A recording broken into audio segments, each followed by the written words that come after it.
Imagine कीजिए कि आप सुस्ती से एक रिक्लाइनर चेयर पर बैठकर संडे को अपनी पसंदीदा फिल्म देख रहे हैं और आपकी मम आपका नाम पुकारती है और आपसे कुछ काम करने के लिए कहती है।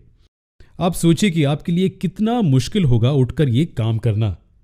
इमेजिन कीजिए कि आप इस ट्रैक पर 100 मीटर की अपनी रेस के लिए प्रैक्टिस कर रहे हैं और कोई आपसे तुरंत 1 सेकंड में रुकने के लिए कहता है। क्या आप ये कर पाएंगे? यदि आपको अचानक से राइट की ओर मुड़ने के लिए कहा जाए तो क्या होगा? क्या आप फौरन मुड़ सकते हैं?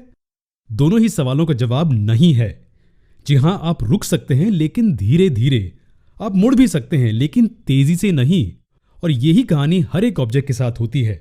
हर एक ऑब्जेक्ट वही करता है जो वो कर रहा है।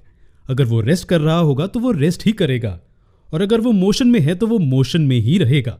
लेकिन इसे क्या बदल सकता है? जी हां, सिर्फ एक अनबैलेंस्ड फोर्स इसे बदल सकती है। अगर वो रेस्ट में है और उस पर अनबैलेंस्ड फोर्स एक्ट करती है, वो मूव होगा।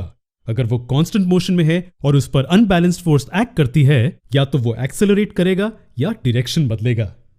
ये और कुछ नहीं बल्कि Newton's first law of motion है। ये रही उसकी सही डेफिनेशन। यदि कोई ऑब्जेक्ट रेस्ट में है तो वो तब तक रेस्ट में ही रहेगा जब तक उस पर कोई अनबैलेंस्ड फोर्स न लगाई जाए, और यदि कोई ऑब्जेक्ट मोशन में है तो वो तब तक मोशन में ही रहेगा जब तक उस पर कोई अनबैलेंस्ड फोर्स लगाकर उसे रोका ना जाए। आसान शब्दों में इसका मतलब है कि ऑब्जेक्ट वही करता रहेगा जो वो कर रहा है जब तक कोई एक्सटर्नल अनबैलेंस्ड फोर्स उस पर एक्ट नहीं करती। हम एक आसान डायग्राम से इसे समझ सकते हैं। अगर फोर्सेस बैलेंस्ड हैं, वहां पर 2 केसेस हो सकते हैं। एक ऑब्जेक्ट रेस्ट करता होगा, या एक ऑब्जेक्ट एक नॉन जीरो कांस्टेंट वेलोसिटी से एक पर्टिकुलर डायरेक्शन में मोशन में होगा।